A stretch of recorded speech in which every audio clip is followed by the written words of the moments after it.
छोड़ दीजिए ससुर जी। अब मैं आपका बर्दाश्त नहीं कर पाऊंगी। बहुत दर्द हो रहा है। बस करिए जितना मर्जी हो। आराम आराम से करिए। आज तो पहला दिन है। जी हाँ दोस्तों, ऐसा ही मेरी बहू मुझे कह रही थी। आज मैं आपको पूरी कहानी बताने जा रहा हूँ। मैंने कोई जबरदस्ती नहीं की थी और ना ही मैंने खुद से ही ऐसा कुछ किया, हालत ऐसा बना दिया था। मेरी बहू ने मुझे यह सब करना पड़ा। मेरा नाम श्यामलाल है। मेरी पत्नी का देहांत कई साल पहले हो गया था। मेरा एक बेटा है जिसकी शादी मैंने जल्द ही कर दी ताकि घर में एक औरत आ जाए। घर में एक औरत का रहना कितना जरूरी है, इस वजह से मैंने अपनी बेटी की शादी नीलम से कर दी। को मैंने पसंद इसलिए किया था क्योंकि वह बहुत ही खूबसूरत और अच्छे खानदान से थी। मुझे ऐसी ही बहू चाहिए थी जो नीलम के रूप में मेरे घर में आ गई। मेरा बेटा पुलिस शादी के 1 महीना पहले छुट्टी लेकर आया हुआ था।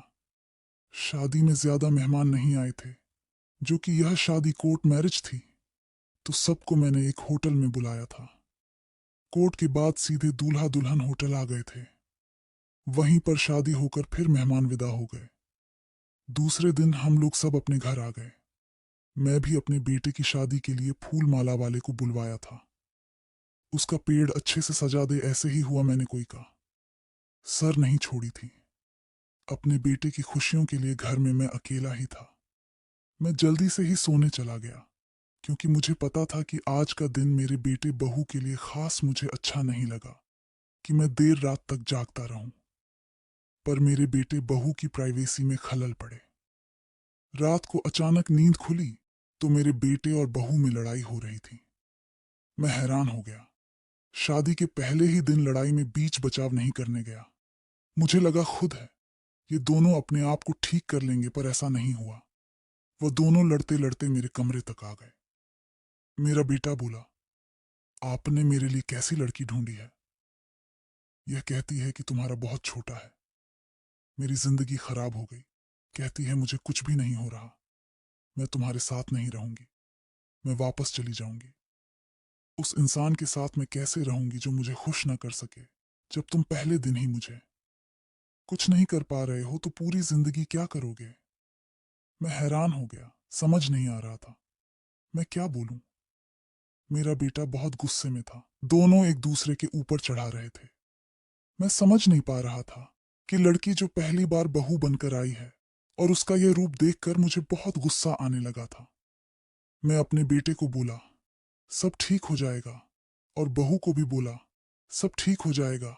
आज का दिन ऐसे लड़ाई करने का।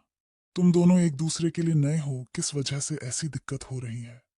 आगे जाकर शायद ऐसी दिक्कत नहीं होगी। मेरी बहू कोई दिक्कत कैसे नहीं होगी, इसका तो खड़ा भी नहीं होता। मैं अपने बेटे को पूछा, क्या बात है बेटा? उसने बोला, पापा मानता हूं, मुझे अभी दिक्कत है। पुलिस की ट्रेनिंग में चोट लग गई थी, इस वजह से अभी दिक्कत हो रही। बोला है कुछ दिनों में ठीक हो जाएगा। इतना सुनते ही मेरी बहू और भी ज्यादा आग बबूला हो गई और बोली, जब तेरे में दम नहीं था तो मेरे साथ तुमने शादी क्यों किया? इतना सुनते मेरा बेटा तुरंत ही घर छोड़कर चला गया। मुझे लगा कि मेरा एक ही बेटा था, वह भी मुझे छोड़कर चला गया है। मैं बहुत गुस्से में हो गया। जाकर मैंने बंद किया। वापस आकर देखा तो बहू बेड पर बैठी हुई थी। मैं गुस्से में लाल था तो मैं उसको जाकर डालते हुए बोला, क्यों तेरे में इतनी गर्मी है? वह बोली, तो क्या करोगे तुम, सही करोगे? इतना सुनते ही मैंने कहा, हाँ मैं भी देखता हूं तुम्हारे अंदर कितनी गर्मी है।